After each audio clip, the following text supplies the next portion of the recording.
ताकत है बात, ओ ताकत है बात।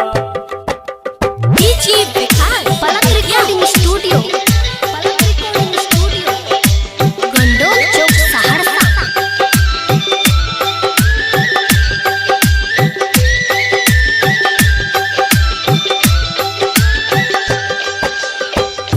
दैबा बैमनमा बनलै बैमान, बहिनी से दूर छै भैया के जान।